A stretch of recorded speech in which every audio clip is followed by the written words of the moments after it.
메리츠 종금증권에서 머니투데이 방송의 이항영 위원과 한국경제TV에 출연 중인 트리플 플러스의 이승원 대표를 초청해서 투자 세미나를 개최합니다. 주가지수 2100포인트, 코스닥 700포인트 시대를 이끌고 있는 글로벌 유동성 장세에서 개인 투자가들은 어떤 선택을 해야 하는지에 관한 토론이 있을 예정입니다. 딱 한 종목 팟캐스트를 같이 진행하고 있는 이항영 위원과 이승원 대표는 주식시장에는 여전히 제2의 아모레 퍼시픽이나 제2의 셀트리온이 많다고 합니다. 시장에 대해서 궁금한 개미 투자가들의 많은 참여를 부탁드립니다. 4월 21일 화요일 오후 7시부터 9시까지 2시간 동안 진행될 예정입니다. 장소는 메리츠 종금증권 여의도 금융센터 내 3층 회의실입니다. 주소는 영등포구 여의대방로 69길 17번지입니다. 지하철 5호선이나 9호선 여의도역에서 내리신 후 찾아오시면 됩니다. 여의도 지리에 익숙한 분이시라면 홍우빌딩 혹은 미원빌딩 뒤쪽에 있는 빌딩으로 과거 IM투자증권 본사 빌딩입니다. 문의 전화는 02-6098-6320입니다. 감사합니다.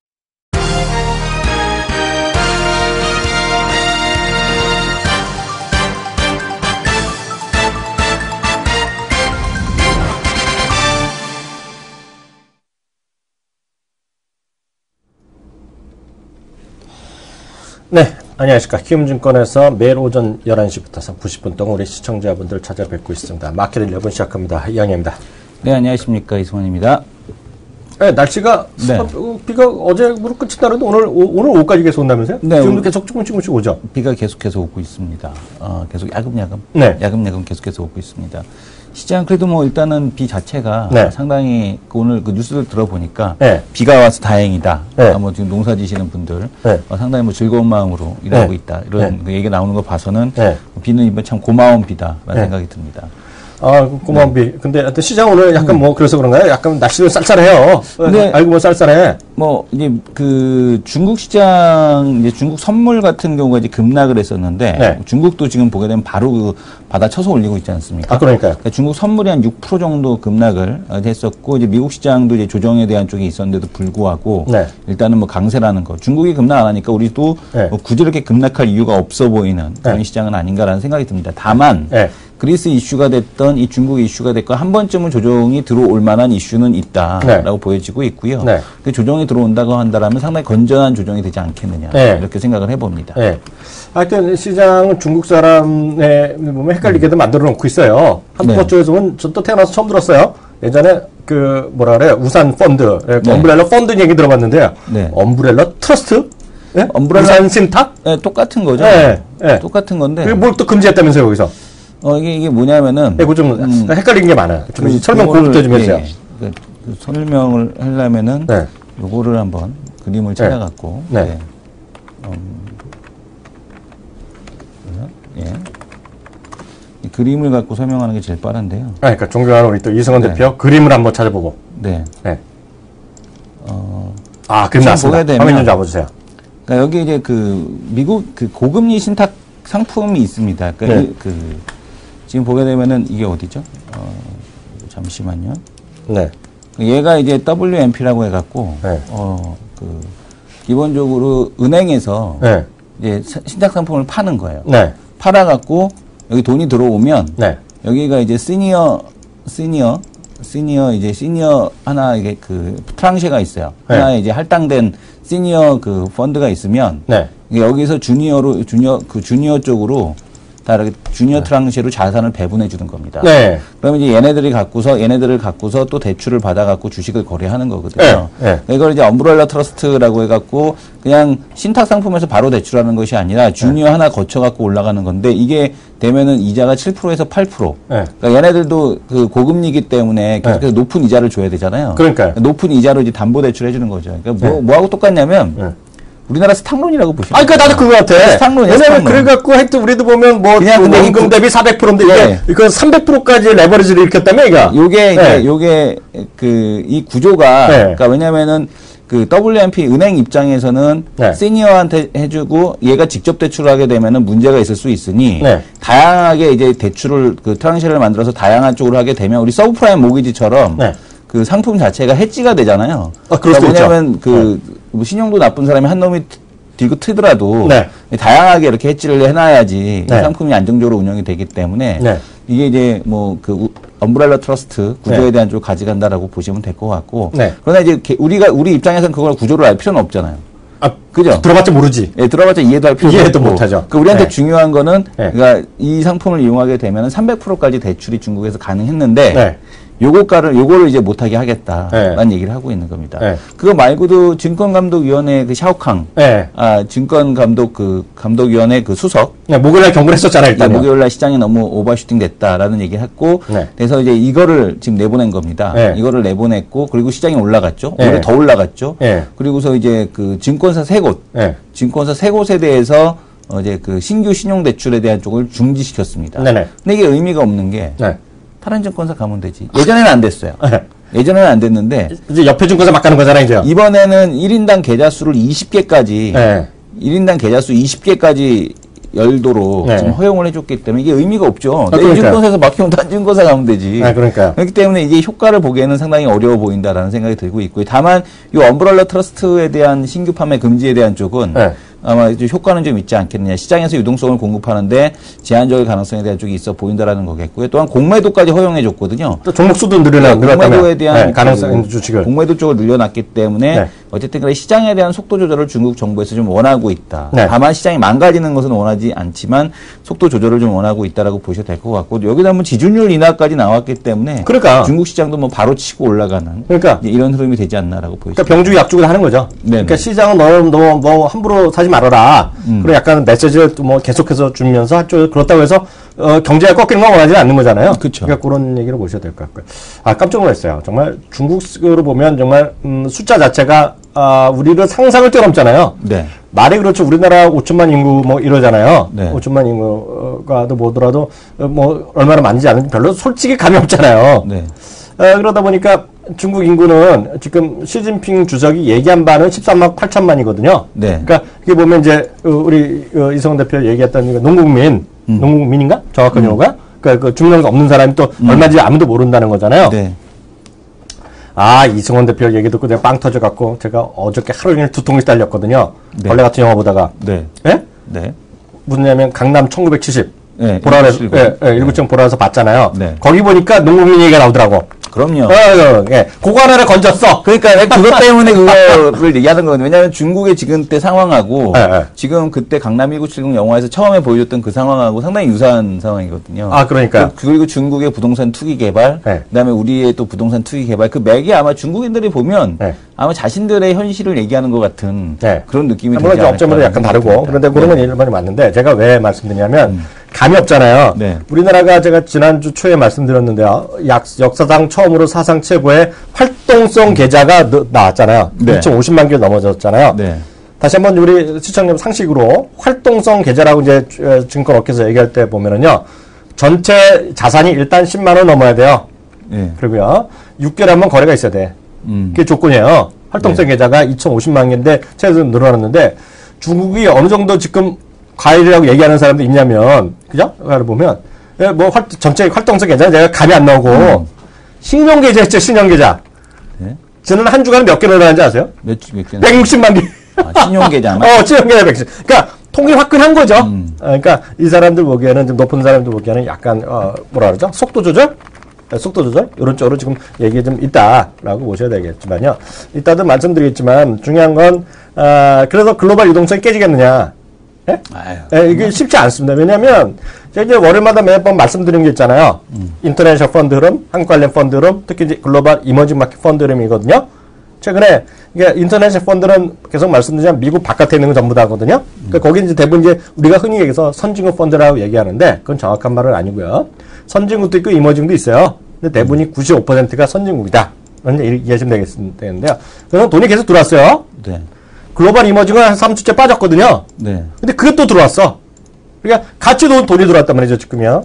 그래서 지금 유동성이 이렇게 그게 쉽게 꺼지지 않을 거라고 좀 보고 있어요. 네. 그래서 하여튼 뭐 시장은 어떻게 될지 모르겠지만, 그래서 시장은 오늘 이제 중국 뭐 또 내일이라 또 계속 보겠지만 중국 시장이 뭐 어떻게든 흔들거리겠지만 시장에서 글로벌 유동성에 대한 걱정 크게 하지 않아도 되겠다라는 생각이 일단 지금 시장이 일단은 예전에도 지금 보게 되면 이게 이거 뭐예요? 유동성이 나오면 무서운 화면 게 뭐예요? 뭐냐면 네. 이건 중국 상해 종합 주가 지수 네, 2007년도 거를 한번 보셔야 되는데 네, 이때는 진짜 무식하게 했거든요. 네, 네. 이때는 진짜 무식하게 아예 종목 거래를 중지시켜 버렸습니다.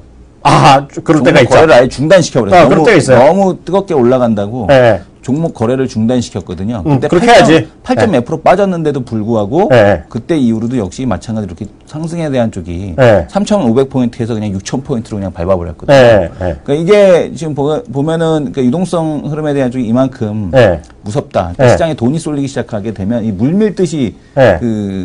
밀물이 들어오기 시작을 하게 되면 네. 이게 감당이 안 되는 거거든요. 그렇죠. 그래서 이제 그런 흐름이겠고 지금 보면은 이제 그 증권사 네. 결장에 이제 애기업은 엄마가 나타났다라는 네. 얘기 지난주 금요일에 한번 돌았었고 나 처음 들었어, 그냥. 그 인터넷 메신저로 이렇게 돌았었거든요. 네. 애기업은 엄마 나타났다. 사진이? 예. 그래서 제가 야 내 와이프다 하고 내가 농담을 했는데 애기를 업고 다니는 사람 별로 원래 없어요. 없죠. 그러니까 애기를 데리고 네. 등장한 엄마가 이제 등장했다. 네. 객장에 네. 얘가 있었고 네. 또 하나가 이제 그 중국에서 뉴스 관련된 보게 되면 중국에서 드디어 직장을 때려치고 주식하는 사람들이 늘어나고 있다. 이런 얘기가 나오고 있습니다. 근데 이렇게 보셔야 되겠죠.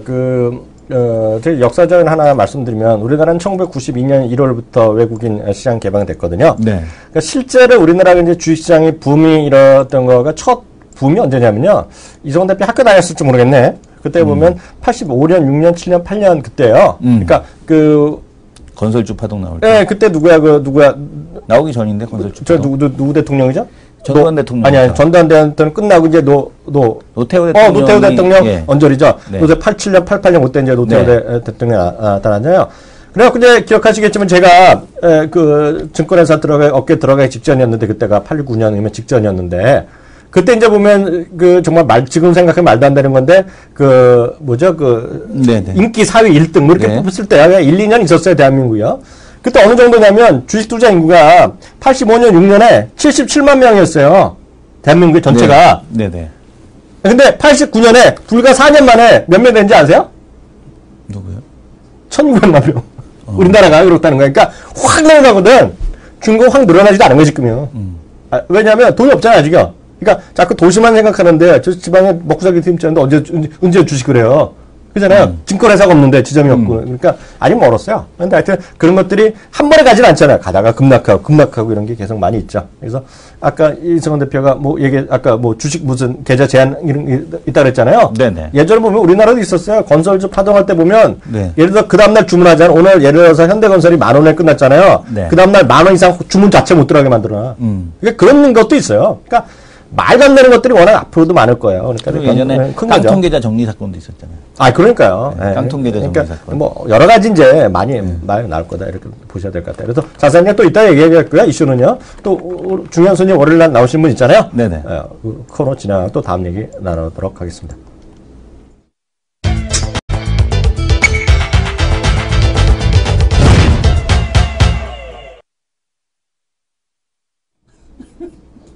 네.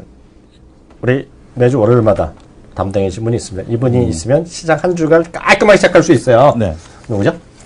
상큼발랄에서 이제 본인 조신하다라는 얘기에서 상발조신으로 네. 예, 상발조신으로 하기로 했습니다. 네. 예, 상발조신력 김윤아 앵커를 모시겠습니다. 네, 안녕하세요. 안녕하십니까. 점차 닉네임이 약간 조금 그런가요? 저급해진 느낌이. 저급해져요? 아니, 이름 좋잖아요. 상큼발랄. 상발조신력. 예, 상발조신력. 상발 주신 네. 좀 어감이.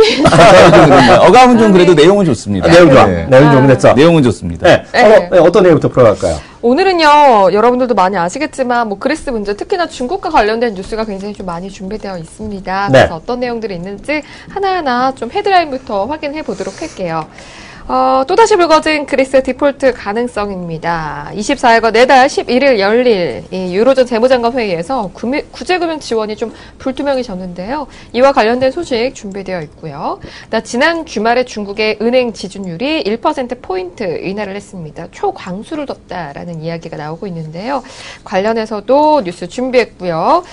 국내 뉴스를 좀 한 가지 준비했습니다. SK그룹인데요. 지주회사의 구조가 완성됐다. 지금 SK CNC와 SK가 좀 합병됐습니다. 이와 관련된 내용들 좀 전해드리도록 하겠습니다. 중국의 지준율이 굉장히 좀 파격적이다라는 이야기 상당히 좀 많이 나오고 있는데요. 과연 중국 경제 문제가 무엇인가라는 뉴스가 있더라고요. 지금 뉴욕타임즈에서 보도된 내용들을 보니까 그동안 내렸었던 처방전이 중국 경제를 살리는데 별로 도움이 되지 못했다라는 의견을 내놨습니다. 어떤 유동성이 실물 경제 회복으로 이어지지 않고 오히려 주식시장으로만 흘러가서 자산의 거품을 만들었다라고 평가를 내리고 있는데요. 일단 대출 혜택은 대부분 덩치만 크고 비효율적으로 경영을 하고 있는 국유 기업들이 혜택을 받고 있고 정작 경제를 살리는 주초들 역할을 하는 민간기업이나 중소기업들은 은행들 대출에 좀 쉽지 않은 모습을 좀 나타나고 있다라고 합니다. 그래서 오히려 실물 경제에 돈이 안 돌면서 중국 경제 경착륙 우려감이 더욱더 커졌다라고 하는데요. 과연 이번 지준율 인하 효과가 나오지 않는다면 중국에서는 또 어떤 경제 성장률 목표치를 맞추기 위해서 파격적이고 충격적인 중국 경제 살리는데 어떤 내용들을 좀 제시가 될지 상당히 좀 관심이 모아지고 있습니다. 그리고 지난주 금요일에 나왔던 소식입니다. 이 소식은 바로 우산 신탁을 이용한 주식 매매가 금지되는 그런 내용들이 좀 전달이 됐었는데요. 이로써 글로벌 증시에 좀 영향을 줬었죠. 중국 증권감독위원회는 우산 신탁을 이용한 마진 거래를 금지하기로 했습니다. 그래서 우산 신탁이라고 함은 자산관리 상품과 헤지펀드의 투자금으로 주식에 투자하는 것인데요. 일반적인 신용 거래보다 레버리지를 높일 수 있어서 리스크가 더 크다라고 합니다. 다만 이 중국 증권협회는 펀드 매니저들이 주식을 빌려서 공매도를 할 수 있도록 허용하고 투자자들이 공매도를 할 수 있는 종목의 수도 확대한다라고 발표를 했습니다. 과열된 증시를 냉각시키는 한편 증시의 유동성을 확대하기 위한 조치라는 해석이 좀 나오고 있는데요. 하지만 이날 발표로 중국의 선물 시장이 가파른 하락세를 지난 주말에 나타냈고요. 유럽과 미국 증시에서도 영향을 미쳤습니다. 관련한 내용들도 확인을 하시길 바라겠습니다. 자, 그러면 그리스 문제부터 보다 좀 자세하게 살펴보도록 할게요. 자, 한동안 수면 아래로 가라앉았었던 그리스 디폴트 가능성이 또다시 증폭이 되고 있습니다. 마리오 드라기 유럽중앙은행 총재는 18일 국제통화기금 총회 참석을 위해 미국 워싱턴 DC를 방문한 자리에서 그리스 사태가 더 악화되면 우리는 미지의 영역으로 들어서게 될 것이다라며 지금은 매우 위급한 상황이다라고 밝혔습니다. 새로운 경제개혁안을 마련해서 국제채권단 심사를 통과를 해야 하는데요. 그리스가요. 자, 유로존 재무장관들은 오는 24일과 내달 11일 잇따라 회의를 열고 그리스에 대한 자금 지원 여부를 결정할 예정입니다. 하지만 현재 유로존 내부 기류는 그리스 개혁안에 상당히 부정적입니다. 주요 기관들이 그리스 디폴트 시나리오가 상당히 실현 가능성이 크다고 보고요. 가능성에 대비하기 시작을 했습니다. 영랑은행은 최근에 영국 은행권들에게 그렉시트에 따른 대비책 마련을 촉구하기도 했고요. IMF는 수정 경제 전망을 발표하면서 그리스 리스크를 배제할 수 없다라고 경고하기도 했습니다. 그리고 국제 신용평가사 S&P가 그리스의 신용등급을 또 하향 조정을 했는데요. 언제든 디폴트로 떨어질 수 있는 상태로 하향 조정을 했습니다. 하지만 이번 그리스 위기가 지난 2012년 남유럽 위기 때만큼 세계 금융시장에 큰 충격을 주지는 않을 것이다라는 전망이 나오고도 있습니다. 당시에는 다국적 보험기관과 은행권 등 다수의 채권자가 빚을 떼일 위기였다면 이번에는 채무의 80% 상당을 유럽중앙은행과 유럽연합, 국제통화기금, 이른바 트로이카가 갖고 있는데요. 스페인과 이탈리아, 포르투갈 등 그리스 주변 남유럽 국가의 금리가 안정적으로 유지되고 있다는 점도 전과 다르다는 점으로 좀 제시가 되고 있습니다.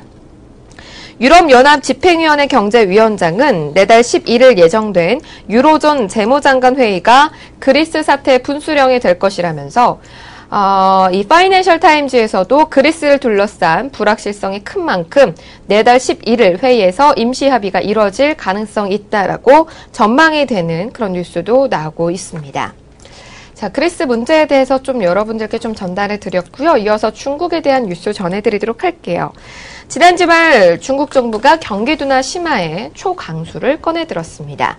중국 인민은행이 19일 은행 지급 준비율을 종전 대비 1%포인트 인하하기로 했다고 블룸버그 통신이 보도했는데요. 이에 대형은행 지준율은 종전 19.5%에서 18.5%로 낮아졌습니다. 새 조치는 20일부터 적용이 된다는데요. 특히 시장은요, 이번 지준율 인하폭이 일반적인 0.5%포인트가 아닌 단번에 1%포인트로 확대한 것에 주목을 하고 있습니다. 글로벌 금융위기 직후인 지난 2008년 12월 1%포인트 인하 이후 가장 큰 폭의 인하였기 때문인데요. 그만큼 중국 정부가 경기 둔화 심화에 위기감을 느끼고 있다는 방증입니다. 이번 인하 조치는 리커치앙 중국 총리가 지난달 올해 정부의 경제성장률 목표가 7%라고 밝힌 이후 처음으로 나온 경기 부양책입니다. 리 총리는 경제 성장률이 급격히 하락해서 고용과 임금에 영향을 미칠 경우 정부가 행동에 나설 것이다 라고 강조해왔습니다. 실물 경제에 돈이 제대로 유입되지 않으면 경제 성장률이 정부 목표 7%에 도달하는 것이 어려워지는데요. 중국 정부는 금융시장 개방 등 구조개혁을 추진하기 위한 시간을 벌기 위해서라도 경기를 안정시키겠다라는 의지를 보일 필요가 있는 것입니다. 헬렌 차워 모건 스탠리 수석 이코노미스트는 지준율 인하는 정책 결정자들이 자본 유출 충격에 대비하고 거시경제 환경을 안정시키고자 노력한다는 점을 보여줬다는 점에서 긍정적이고 1%포인트 인하는 급속한 경기 둔화 완화 정책 강도도 강화되고 있음을 나타낸다라고 설명하고 있습니다.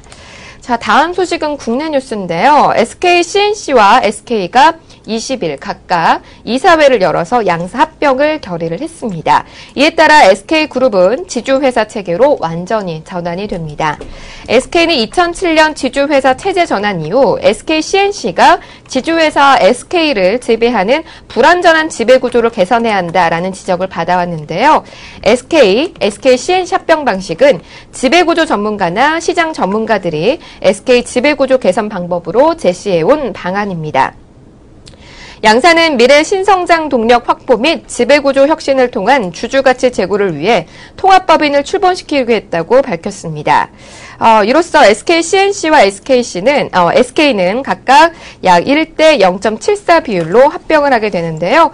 SK CNC가 신주를 발행해서 SK 주식과 교환하는 흡수 합병 방식입니다. 다만 SK 브랜드의 상징성과 그룹 정체성 유지 차원에서 합병 회사 사명은 SK 주식회사로 결정을 했습니다.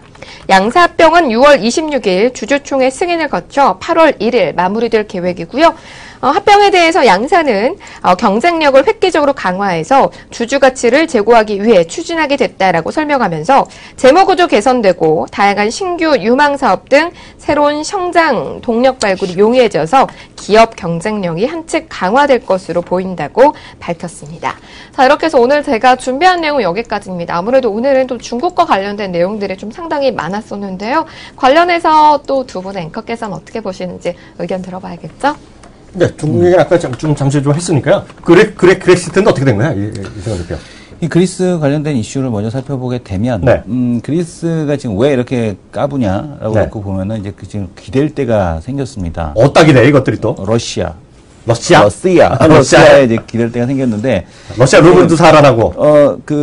러시아 같은 경우도 이번에 지금 우크라이나 그쪽 때문에 이제 열받아서, 네. 이 새로 지금 라인, 이 가스 송유관, 네. 이쪽에다 이제 공급하는 거 이제 터키 스트림이라는 네. 이제 새로운 그 프로젝트를 하나 얘기를 했죠. 네. 그래서 지금 흑해를 지나서, 네. 지금 보게 되면 터키를 지나서 가는 이 사우스 스트림 얘기를 했는데, 네. 지금 보게 되면은 이거를 하게 되면 네. 그 러시아하고 이제 계약을 하게 되면 터키가 터키 송유관, 네. 그 가스관 아마 30억 유로에서 50억 유로를 준다라고 합니다. 네. 터키로서는 야 니네가 우리 이렇게 안 도와주면은 우리는 중국에도 붙어 먹을 거고 네. 그 다음에 저기도 붙어 먹을 거야라고 네. 이제 얘기를 하는 거죠. 그래서 네. 근데 러시아는 아직까지 그걸 부인하고 있는데 네. 어쨌든간에 그리스가 그걸 쥐고서 이제 카드를 쥐고서 네. 흔들고 있다라고 보셔도 될 것 같고요. 어떻게 이런 그다음에 것까지도 알아, 자기. 정말 똑똑하다. 5월 11일 유로 재무장관 회의가 있습니다. 네. 근데 이제 그 전에 공무원 연금 지급을 하고 5월 13일 날이 이제 IMF 부채 상환하는 날이거든요. 돈 갚는 날이거든요. 대박이네, 대박. 그죠? 그래서 쓸데없는 거 엄청 많이 알아. 쓸데없는 거에 최강자. 그래서 5월 13일 날까지 돈을 갚으면 네. 되는데 이제 네. 그거를 이제 지원한다는 걸 5월 11일 날 해야 되니까 네. 아마 이제 지금보다는 네. 지금 이제 슬슬 이제 좀 예열하다가 네. 아마 5월 달 가서 한번 지금 말고 5월 달에 한번 조정이 나오면은 네. 그리스 문제가 그때 한번 조정에 대한 빌미가 될 수는 있다. 이렇게 보여집니다. 우리 마킬레문 보시는 분들은 행복하신 거야. 이런 얘기 어디서 주워 들어. 나도 처음 들었는데, 그거를 5월 13일, 16일에다가, 뭐, 아까 터키에 3억 유로, 5억 유로? 30억에서 50억. 30억에서 50억. 어이, 네. 들었던 적 있어요? 김윤아의 거는? 전 여기서 저도 처음 들었어요. 그러니까요. 이런 정보를 어디에서? 이런 정보를 어디서 들어? 쓸데없는 데서 듣습니다. 아, 그리고 지금 일본에서 지진 났다는데요? 오키나와 해변에서. 오키나와? 네, 그래서 오키나와 그래서 그쪽에 공장이 반도체 공장이나 뭐 자동차 네. 부품 공장이 많다고 네. 그쪽 관련돼서 좀 잘 찾아보자 이런 얘기가 지금 돌고 있습니다. 오키나와에 공장에 게 네. 뭐 있어, 그게? 모르겠어요. 그 지금 일본 그 가봤어요, 오키나와? 제가 못 가봤어요. 안 가봤어요. 가보셨어요? 안 가봤어요. 아, 제가 웬만하면 다 가봤는데 오키나와는 또 안 친해서 안 가봤네. 저도 사실 이번에 연휴가 좀 있잖아요. 그래서 오키나와 좀 가볼까 했는데 네. 안 가길 정말 잘한 것 같아요. 김문 장관이야. 쌀 때 가야죠. 쓰나미가 경보 발동이 됐다고 하는데 그 앞에 무섭잖아요. 30cm? 가서 30cm? 가갖고 이제 휴지 줍기 하고 그런 거지. 봉사활동 봉사활동 9시간? 9시간. 아, 참, 대박이, 정말 똑똑한, 정말 대박 어려운 것도 많은데요. 저는 오늘, 그것도 있었지만, 뭐, 그렉시트도 있고 중국도 있었지만, 역시 또 한 번, 통 큰 분들은 역시 다르다! 아하, 이거 더 대단하지 않아? 뭐야? 그동안 뭐, 한다 안 한다, 그러니까. 애들이 뭐, 할 때마다 뭐, 부인하고 이런 얘기 하더니, 어느 날 갑자기 일요일 날 또 크게 마음 먹고, 네. 바로 정격수를 발표했잖아요. 아 그러니까 왜 네. 그러는 거예요? 그걸 내가 어떻게 알아? 회장님이 안에서 결정하셨나? 아까 회장님 결정이 누가 해? 아래 것들이 해? 네. 그런 건 아래 것들이 말 잘못하면 그 X되거든요. 네. 그러니까 회장님의 뜻이죠. 회장님이 이제 큰 집에 계시다가 뭔가 하나 통큰 결단을 해야 되겠다는 얘기를 했잖아요. 네. 오늘 이거가 제가 볼 시장에서 가장 뜨거운 소식이에요. 근데 반응은 뭐 그렇게 없습니다. 반응 왜냐면 이것 때문에 샀다는 애들 다 파는 거죠. 그 뭐라 그래요? 어나운스먼트 이펙트라고 그래요? 발표하면 이것 때문에 파는 놈이 나오는데 저는 그거 모르겠어요. 단기적으로 뭐 나오겠지만 장기적으로는 전 그렇게 생각하면 안 된다는데 한 표를 갖고 있어요. 네. 왜냐면 요번에 이거는요. 정말 이것도 마음을 비우셨기 때문에 그 마음에 큰 집에서 얼마나 그 뭐라 그러지 예전에 벽면하고 그 참선하시는 거잖아 이분이 참선하시니까 이런 결정을 내릴 수 있는 거죠.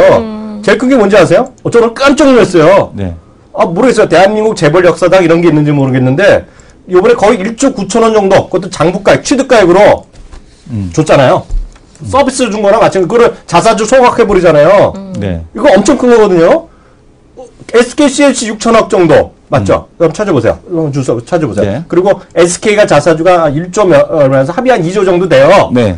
2조를 장부가액 기준이거든요. 네. 그러니까 그 다음에 조금 올랐는지 떨어지는지 모르겠는데 좀 올랐겠죠. 네, 네. 요즘 주가 모르겠어요. SK는 모르겠는데 SKC는 올랐을 거거든요. 그거를 포기했잖아요. 그걸 소각했다는 건요. 600만 주소가. 그러니까 장부가액이니까 정확히 단가는 모르겠는데 그 이상 될 가능성이 있죠. SK, CNC 경우에는. 시원해. 이거를 그냥 서비스를 준 거, 서비스를 깔끔하게, 이걸 다 그냥 없는 셈 쳐줘 이거잖아. 네, 그러니까. 그러니까 보세요. 2조 정도 되는 돈을 이게 물론 개인 돈이 아니죠. 회사 건데 이걸 남겨놓은 건 그만큼 역설적으로 그 물량은 없었기 때문에요. 엄청 대형 호재예요, 그거요. 엄청 호재죠. 네, 그거죠. 이건 정말 대한민국에서 딱 한 명밖에 결심 못해 이거. 그렇잖아요. 네. 물론 딸도 국방위원회 나는 따님도 한마디 했을 수는 있어. 그렇지만 그보다는 왜 웃어요? 아니에요. 그런 국방위원회 할 마음이 있어 없어요. 저는 못하죠. 근데 그분을 하잖아. 그 따님을 하잖아. 그 보통 사람이 아니거든. 그잖아. 그렇죠, 뭐. 금수저 물건 한쪽은 회장님과 한쪽은 그 사람 대통령의 핏줄 갖고 있는 그 따님이잖아. 네. 그러니까 그런 큰 통일 결단을 하고, 그러니까 아버님이 들어가갖고, 돈을 그냥, 이거 정말 대박이거든. 네. 최소한 그거는 호재다. 딴 걸 다 떠나 그건 호재다를 보고 있어요. 그래서 차원이 다르다. 그런 생각 갖고 있어요. 이게 무슨 누가 내 건 어떻게 됐건 간에 우리한테 뭐 꼼수가 내 건 어떻게 됐건 간에 물론 소매나는 건 안 했겠지. 그렇잖아요. 그렇지만 이거는 정말 한 명밖에 결정을 못하는 거잖아요. 그러니까 좀 큰 집에서 큰 결단 났다. 그래서 저는 기본적으로 좀 혼자라고 보고 있는데 모르죠. 주식시장은 이제 단기적으로 보면 뉴스 나오니까 했고요. 저는 오늘 그거 보면서 야 오늘 저 같은 사람은 아까 전화했던 그런 표현 있잖아요. 정확한 말 하는데 매삭기란 표현이 있어요. 그 매삭기란 게 그냥 눈치껏 가는 건데 그런 정확한 뭐 지식은 보면 네이버 지식 보면 매삭기란 뜻은 뭔지 한번 찾아보세요. 매삭기란 말이 그래서 말도 안 되는 그 속어나 이런 거잖아요. 네. 저 쓰긴 쓰는지 모르겠는데 저는 그거 딱 보는 순간 야 오늘 제일모직, 삼성에스테이, 현대글로비스 올라갈 것 같은 생각이 들었거든요. 그게 올라가더라고 오늘. 이게 아무 이유가 없지만 매삭기가 있는 애는 그런 걸 보는 거거든. 매삭기 전문용어로 인사이트. 앞을 아니 봐봐. 그거 나와? 나와? 아니 지식인에 나와? 지식인에는 안 나오고 지식인에는 없습니다. 그런 건 매삭기란 말 지식인에 나올 텐데. 그런 것도 없습니다. 그런 것도 없어. 근데 매삭기란 말이 있어야 하여튼 눈치껏 뭐 설렁설렁 한다는 얘기인데. 예전에 그 유일한 기자가 머투 여기 은어 중에 매삭기가 마바라라는 말이 있다. 그래서 일본 말로 매삭기는 앞을 내다보는 자질, 직관력, 눈치의 의미로 매삭기가 좋다는. 나 매삭기 없는 줄 알았더니 한국말 써보니까 그렇듯한 말이네. 그래서 이제 인사이트 이렇게 볼 수 있고요. 전지현 매삭기네. 전지현 매삭기. 네. 글로벌 매삭기 전지현. 네네. 좋은 말이네. 난 나쁜 말인 줄 알았어. 근데 하여튼 나 같은 사람은 저런 거 보거든요. 제일 뭐지. 오늘 아무 이유 없어 저런 게. 왜 근거도 없죠. 그렇죠. 그런 게 좀 움직일 수 있는 건데 오늘 그런 게 올라가는데요. 내리면 또 그런 것 때문에 올라가면 떨어지겠죠. 네네. 오늘 여기까지 하겠습니다. 수고하셨습니다. 감사합니다. 감사합니다.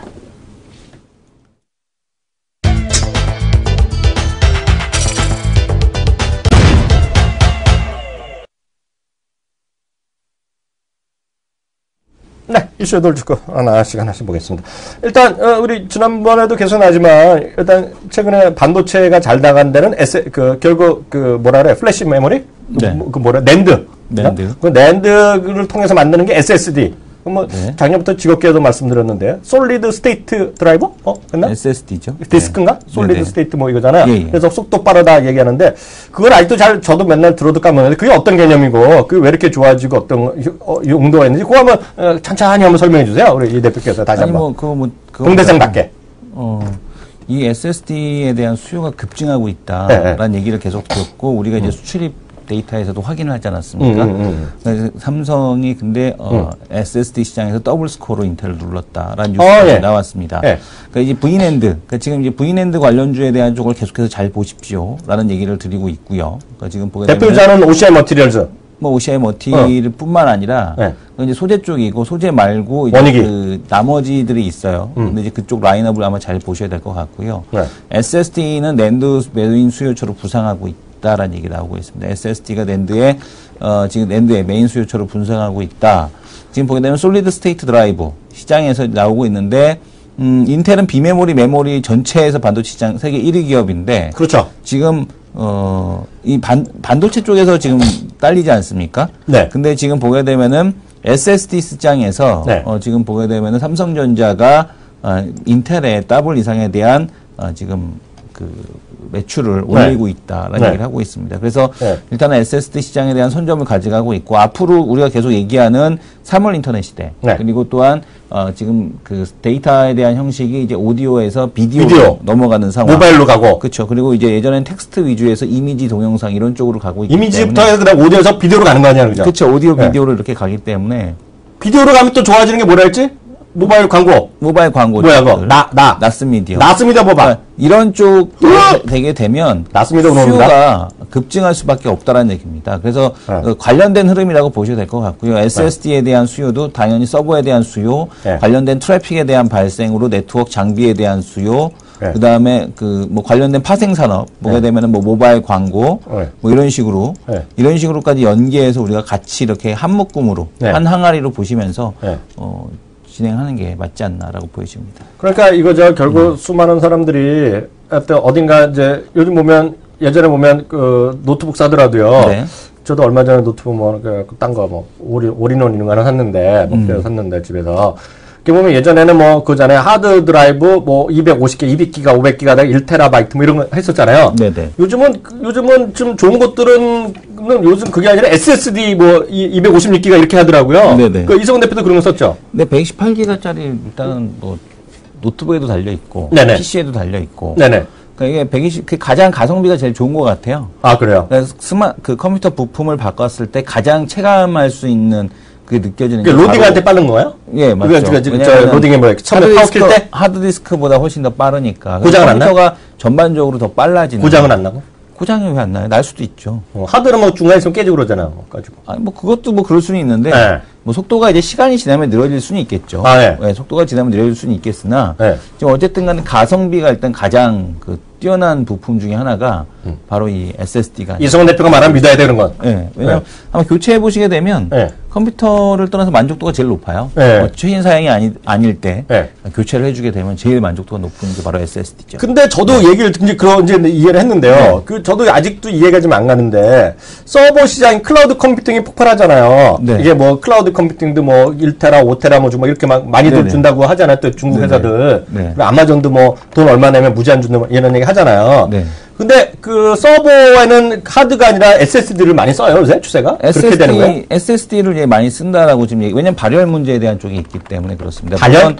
물론 네. 그 SSD가 뭐 발열이 안 되냐 발열 나옵니다. 근데 하드보다는 훨씬 더 네. 열이 적게 나고요. 네. 하드디스크 같은 경우 이제 열이 이제 상당히 좀 많이 나는 데다가 네. 이런 문제까지 이제 고려를 했을 때는 SSD를 이제 선택하려는 게 많아지는 거고요. 네. 그다음에 이제 그 최소한 다른 건 몰라도 구동시키는데 전체적인 컴퓨터를 구동시키고 이러는 데는 네. SSD를 일단 쓰는 거죠. 네. 나머지 뭐 저장 뭐 잘 쓰지 않는 거는 네. 뭐 HDD 하드에 보관한다고 하더라도 네네. 그러니까 주로 자주 쓰는 데이터들이나 이런 것들은 뭐 SSD에 저장을 해놓거나 네. 이렇게 진행을 할 수 있겠죠.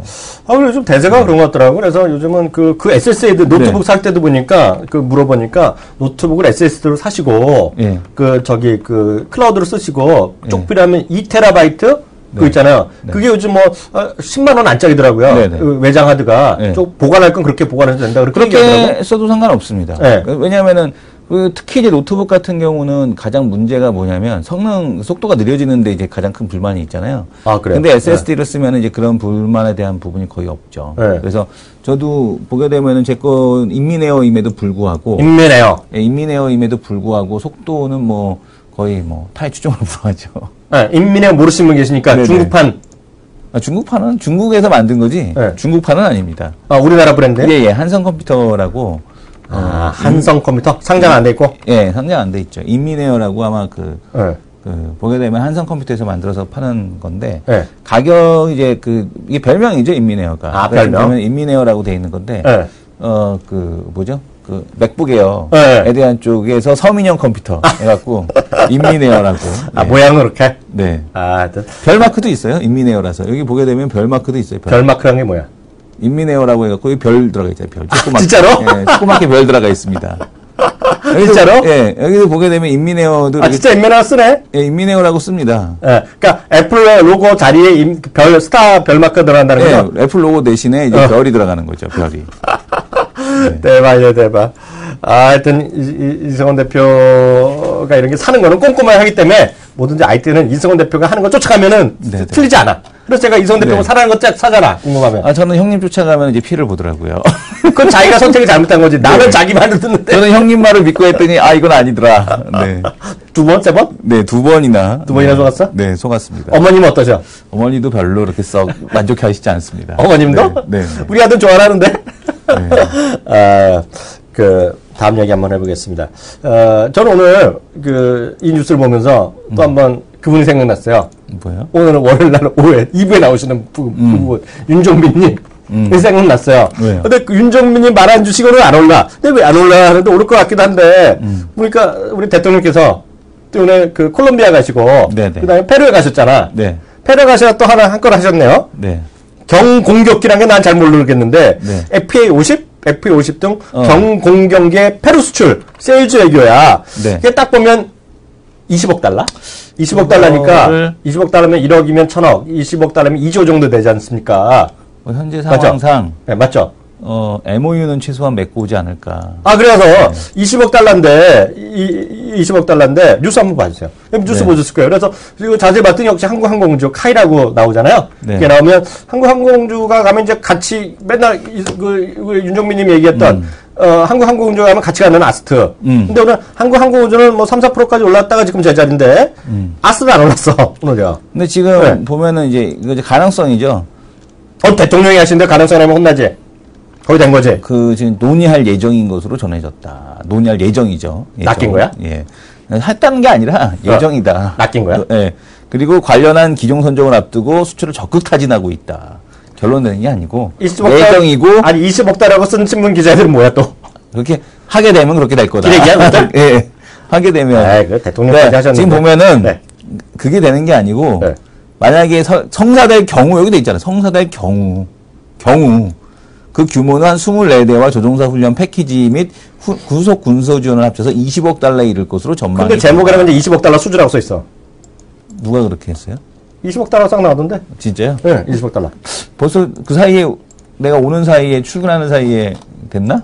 모르죠. 모르죠. 네. 내가 그걸 봤어. 난 그렇게 낚여갖고 그 얘기인 줄 알았더니 뭐 끝까지 들으니까 이성원 대표 말 꼼꼼한 이성원 대표한테 딴지하는 거 해보니까 그런 것도 있네. 좀 이상하네요. 말이 좀 이어지지 않네요. 하나만 더 보고 레포트 하나 보겠는데요. 애플이요 소형 카메라 업체 링스 인수했다. 이건 뭐예요? 이제 특이한 이제 애플에서 이제 어떤 얘기를 하고 있냐면. 요것도 이제 한번 봐야 되는데, 이건 카메라 업종들에게는 아주 엄청난 호재입니다. 엄청난 호재인데, 이 3D 이 카메라거든요. 그러니까 3D 카메라, 그러니까 소형 카메라 전문 업체인 링스인데 얘네가 이제 하는 게 뭐냐면 3D 카메라. 3D를 갖고서 이제 이번에 유튜브에서도 3D 보여준다 했잖아. 더 필요한가 보네? 그런 게 이제 지금 인수를 했다라는 얘기가 나오고 있어요. 3D 카메라, 3D 물체 모형화, 안면 인식 등의 기능을 갖출 것으로 예상이 되고 있다라는 얘기를 하고 있고요. 그래서 약 한 2천만 달러 정도, 그러니까 200억 원 정도에 대한 수주에 대한 그 소형 업체를 갖다가 인수한다라는 얘기를 하고 있고, 지금 링스가 하는 일은 뭐냐면은 소형 카메라 개발해서 판매하고 있는데, 여기가 잘하는 게 이 3D 이쪽과 관련된 기술에 대한 쪽이 상당히 있다라는 얘기 나오고 있습니다. 근데 이제 이게 의미 있는 이유가 뭐냐면 애플이 만약에 이제 3D 카메라라는 모델을 다음번이나 아니면 다다음번에 들고 나온다라고 했을 때 이게 뭐가 호재가 되냐면은 이 카메라를 보게 되면요. 이 3D 카메라를 보자마자 딱 느끼시는 게 있을 겁니다. 딱 보자마자 뭘 느낍니까? 우리가 딱 보자마자 뭐가 있어요? 지금 일단 눈이 두 개죠. 눈가리가. 그죠? 그러네요. 그죠? 여기 보면 렌즈가 2개 들어가죠? 그죠? 여기도 2개 들어가죠? 여기 옵티머스 3D거든요? 여기 2개 들어가죠? 카메라가. 그죠? 여기도 그렇습니다. 다 3D 카메라는 다 이게 렌즈가 2개 들어갑니다.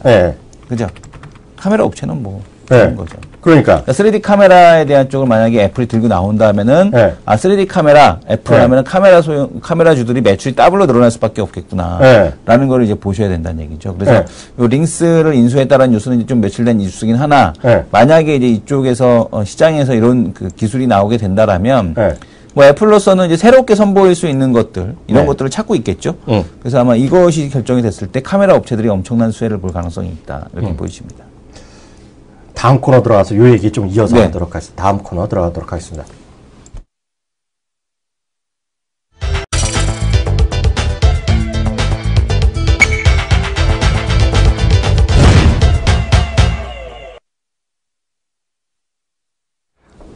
메이저 리포트인데 앞서 이제 그 카메라 얘기 나왔잖아요. 그래서 오늘 그 얘기를 좀 해보겠는데요. 이 얘기를 좀 하나 먼저 좀 하겠습니다. 두 가지 정도 시간 되겠는데요. 첫 번째는 갤럭시 S6가 출시된 지 열흘이 됐잖아요. 이거 주말로는 이 두 번의 주말 지나갔잖아요. 그래서 이제 궁금한 것들이 많아요. 이제 7천만 대 얘기가 많이 쉽게 나오잖아요. 그러니까 이제 증권사들이 이제 얘기가 났어요. 그래서 오늘 증권사 얘기를 좀 정리해서 말씀드릴 텐데요. 일단 두 군데 증권사가 그 업데이트를 해봤어요. 그랬더니 일단 한국투자증권에서 요번에 3월에 이제 처음에 공개했잖아요. 그때 출시했고, 그때 발표를 했고요. 4월 출시했고, 그래서 그 다음에 변화가 있는지, 부품업체들한테, 너희들 주문도 왔니? 해봤더니 결론을 보면, 아직까지는 없다는 거예요. 걔네들. 이건 제 얘기 아닙니다. 한국투자증권은 없다는 거예요. 뚜렷하게 변화는 없다. 다만 얘기하는 거가, 이번에 엣지 있죠, 엣지. 우리도 보여드린 게 엣지잖아요. 엣지가 30% 생각하는데 50%까지 될 것이다. 그 네. 처음에 우리 그 X6 나왔을 때 네, 그 네. 조사했을 때 엣지에 대한 비중이 높다라고 요거가 이제 매우 핵심 긍정 포인트가 아니겠느냐라고 했죠. 그게 있고요. 네. 또 하나가 이 친구들은 아직 4,700만 대 정도 얘기하고 있는데요. 네. 아직까지는 바꾸지 않는다는 얘기하고 있어요. 전작이 3,500만 대 있고요. 또 하나 이제 삼성증권인데요. 나는 삼성증권이니까 삼성그룹이니까 좀 더 친할 거 아닙니까? 네. 그래서 이제 회사 측에 삼성증권이 삼성전자 쪽에 높은 사람들한테 물어봤어. 담당자들한테 7,000만 대 된다는데 어떻게 되니? 그랬어. 그랬더니 회사 측에서 아직까지 변수가 많아갖고요. 아직까지 회사 측에서는 아직까지는 뭐 확정 듣고 말씀드릴 수는 없어요. 요즘 얘기했어요. 근데 다만 얘네들도 5천만 대 정도 넘는 거는 저희가 확신할 수 있다. 얘기하고 있어요. 그래서 여전히 긍정적인 얘기 나오고 있는데 문제는 그럼 뭐예요? 우리는 이제 냉장에 봐야 되잖아요. 냉장에 봐야 되잖아요. 그래서 근데 그거를 갖고 오늘 또 자료를 잘 만든 애들이 있네. 내가 원하는 게 딱 이거예요. SK증권 이 자료 한번 찾아주세요. 제 화면에 띄어놨는데요. 이것도 이성원 대표도 딱 좋아할 거야. 이거야 이거. 예. 이거 잘 만들었죠 이거 얘네가. 예. 이게 보시면 이게 정말 잘 만들었다고 얘기를. 얘네가 50군데를 다 돌아다녔어. 이번에 저기 스페인에서 발표한 다음에 50군데를 다 그 탐방에서 나온 결론이야 얘네가요. 네. 보시면 아랫부분은 와이솔. 요거는 이제 이거 찾아보시면 나옵니다. SK증권에서 하는 거예요. 그리고 외장재는 인탑. 외장재가 저거잖아요. 네. 케이스잖아요. 네. 인탑스 모비에스 이런 게 나오고요. 무선 충전은 아모텍, RF텍. 그리고 카메라 모듈에 파트론 캠시스. 그죠? 우리 좀 전에 얘기 나왔던 거. 그리고 카메라 모듈 말고 렌즈가 있는데 코렌. 예? 그리고 해송 오티스 디지털 옵텍 있고. 광학 필터도 여러 번 얘기 나왔던 건지 옵트런트 등등등등 있는데 여기서 흥미로운 게 아주 얘네 어디서 혼자 쓴 게 아니라 얘네들 탐방에서 결론이잖아요.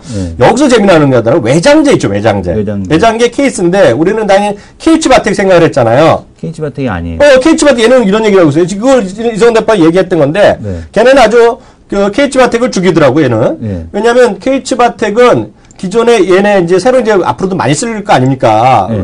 그 메탈을요. 네. 그래서 중저가 라인에 들어갈 거다. 그런 얘기를 하고 있고요. 얘네가 하는 거가 인탑스랑 모베이스를 꼽는데 얘네들은 플라스틱 쪽에 최고로 많이 하는 애들인데 네. 얘네들이 뭐 CNC인가 이런 걸 지원을 받아서 베트남에 들어가서 하는 것들이 있잖아요. 그러니까 그래서 얘네가 커질 가능성이 크다 얘기하면서 이 두 회사를 찍고 있습니다. 얘네들은요. 그 말이 맞습니다. 네. 왜냐하면 그 KH바텍 같은 경우는 같이 따라 나가는 회사가 아니거든요. 근데 그렇죠. 베트남에 같이 따라 나가는 애들을 처음에 썼는데 말 안 들었어. 이것들이. 삼성 입장에서는 이렇게 그렇죠. 해주는 네. 그런 게 있어서 네. KH바텍보다 이쪽이 더 좋을 거다라는 얘기들이 우리 그때 일단 계속해서 베트남 얘기할 때 탐방 갔던 분들 얘기를 들어보게 되면 그 두 개를 얘기하더라고요. 그래서 인탑스랑 모베이스를 얘네가 얘기하고 있다. 그러니까 뭐 틀리면 모르겠죠. 이 친구들의 얘기입니다. 그래서 얘기하고 있고요. 또 하나가 카메라 쪽에서 이제 파트론이라든가요, 코렌 등등 하고 있는데 요거 특이한 게 뭐냐면 제가 보니까 요번에 그 갤럭시 S6도 그렇지만 갤럭시 A 시리즈 있잖아. A 시리즈, A4, 뭐 A6, A7 이런 거 뭐 나오잖아요. 그게 잘 풀린다네. 그래서 거기에 카메라 모듈들하는 게 뭐 코렌인가 세코닉스인가 뭐 그렇더라고요. 뭔가. 그래서 제가 좀 깜빡 까먹었는데 그쪽에 좋아 보이고요. 얘기고요. 이쪽에서는 얘기 안 하고 있는데 여기서 대표적으로 뽑지 않았는데 카메라 모듈이 쓰임새가 많아지잖아요. 앞서 얘기한 대로 3D 카메라? 그래도 더 들어가잖아요. 그리고 자동차에는 핵심적으로 많이 들어가잖아요, 앞으로요. 그래서 MCX. 그죠? MCX는 주가 안 올라, 지금요. 네. 재미없어. 근데 MCX 이런 거 좀 보시면 괜찮지 않냐나. 뭐, 제가 전문가는 아니지만 그쪽에. 그래서 현대 자동차랑 굉장히 많이 들어간 거 좀 일단, 그렇게 일단 보시면 좋겠다 말씀드리겠고요. 무선 충전은 뭐 여기저기서 아무텍인데, 지난번에 우리가 눈으로 확인한 거는 뭐죠? 삼성 정품에서 주는 거는 거기서 아무텍 거 썼다 그랬잖아요. 근데 이제 바깥에서 보면 이제 대부분이 대리점에서 그냥 서비스로 주잖아요. 후갱이 아닌 사람은 지금 다 받잖아요. 그러니까 갤럭시 S6를 샀는데 무선 충전 패드 안 받은 사람은 나는 호갱입니다. 공인한 거거든요. 근데 그거는 대부분이 RF텍 걸 많이 받았다는 거잖아요. 그죠? 데이터 이제 판매량 전망에 대한 데이터가 이제 가장 근접해 있다. 지금 이게 어디 거냐면 신영증권 거거든요. 근데 이제 어디가 제일 그때 잘 나갔을 때 S3가 제일 잘 나갔을 때가 언제냐면 여기 화면을 좀 보여주세요. 이성원 대표 거 잡아주세요. S3가 잘 나갈 때가 이제 그 2012년도에 3,950만 대 팔았습니다. 그 이듬해 그러니까 워낙 그 제품이 좋았기 때문에 그 다음해에도 3,500만 대가 팔렸어요. 그러니까 초기에 판매했던 것만큼 이제 그 다음에 팔렸던 얘기고 S3가 좋으니까 기대감에 4,500만 대가 팔렸었는데 S4는 그 다음에는 별로 안 팔렸죠. 그렇죠. 실망 매물이고. 네.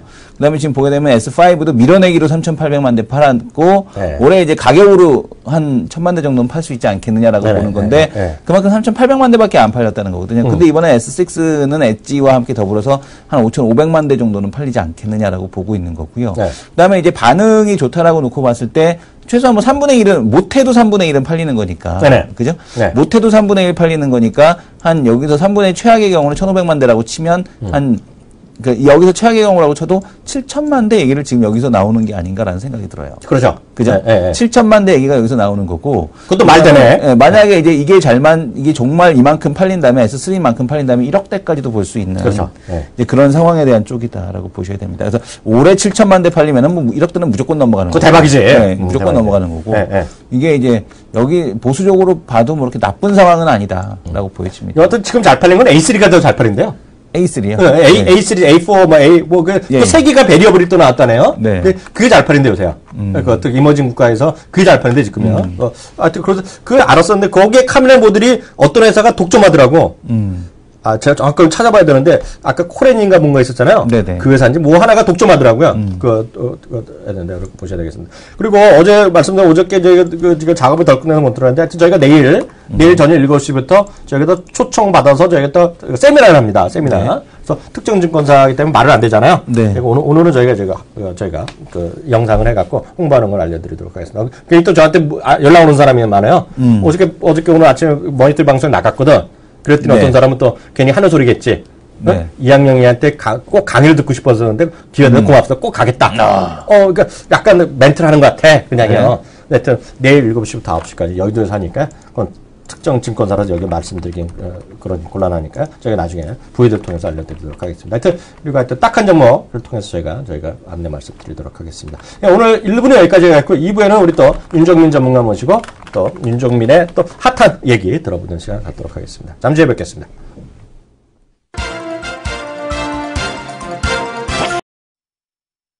메리츠 종금증권에서 머니투데이 방송의 이항영 위원과 한국경제TV에 출연 중인 트리플 플러스의 이승원 대표를 초청해서 투자 세미나를 개최합니다.